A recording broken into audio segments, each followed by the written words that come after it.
മൂവാറ്റുപുഴ നഗരസഭയുടെ ഓണാഘോഷം മാലിന്യ സംസ്കരണ കേന്ദ്രത്തിൽ സംഘടിപ്പിക്കുന്നതിനെതിരെ പ്രതിപക്ഷം തീരുമാനത്തിനെതിരെ തദ്ദേശ മന്ത്രിക്കും ആരോഗ്യമന്ത്രിക്കും പ്രതിപക്ഷം പരാതി നൽകി.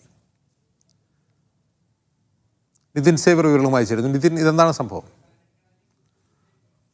മൂവാറ്റുപുഴ നഗരസഭയുടെ ഓണാഘോഷം വളക്കുഴി മാലിന്യ സംസ്കരണ കേന്ദ്രത്തിൽ സംഘടിപ്പിക്കാനായിരുന്നു നേരത്തെ നഗരസഭയുടെ തീരുമാനം. ഓർക്കാൻ ഒരോണം എന്ന പേരിൽ സെപ്റ്റംബർ 3-ന് വളക്കുഴി മാലിന്യ സംസ്കരണ സമുച്ചയത്തിലാണ് നഗരസഭ ഔദ്യോഗിക ഓണാഘോഷങ്ങൾ സംഘടിപ്പിച്ചിരിക്കുന്നത്. പക്ഷേ ഓണം പോലുള്ള ആഘോഷങ്ങൾ മാലിന്യ സംസ്കരണ കേന്ദ്രത്തിൽ നടത്തുന്നതിലൂടെ കേരള സംസ്കാരത്തെയും ഓണത്തോടനുബന്ധിച്ചുള്ള ചടങ്ങുകളെയും അവഹേളിക്കുന്ന നിലപാടാണ് നഗരസഭ സ്വീകരിക്കുന്നത് എന്നാണ് പ്രതിപക്ഷം ഇതിനെതിരെ ഉയർത്തുന്ന ആക്ഷേപം. മാലിന്യ സംസ്കരണ കേന്ദ്രത്തിൽ സംഘടിപ്പിക്കുന്ന ഓണാഘോഷങ്ങളിൽ പങ്കെടുക്കുന്നവർക്ക് ആരോഗ്യ പ്രശ്നങ്ങൾ ഉണ്ടാകുമെന്നും ഇത് അനുവദിക്കരുതെന്നും ആവശ്യപ്പെട്ടാണ് കൗൺസിലർ KG അനിൽകുമാർ തദ്ദേശ വകുപ്പ്, ആരോഗ്യ വകുപ്പ് മന്ത്രിമാർക്കും കളക്ടർക്കും പരാതി നൽകിയിട്ടുള്ളത്. വളക്കുഴി മാലിന്യ സംസ്കരണ കേന്ദ്രത്തിൽ മാലിന്യം കുന്നുകൂടി കിടക്കുന്നതിന്റെ ചിത്രങ്ങൾ സഹിതമാണ് ഇപ്പോൾ പരാതി നൽകിയിട്ടുള്ളത്. നേരത്തെ കേരള സോളിഡ് വേസ്റ്റ് മാനേജ്മെന്റ് പദ്ധതിയിൽ ഉൾപ്പെടുത്തി സംസ്ഥാന സർക്കാർ തദ്ദേശ സ്വയംഭരണ വകുപ്പ് വഴി 11 കോടി രൂപയോളം ചെലവഴിച്ച് മാലിന്യ സംസ്കരണ കേന്ദ്രത്തിൽ ബയോ മൈനിങ് നടത്തുകയാണ് നിലവിൽ ചെയ്യുന്നത്. പക്ഷേ ഇത്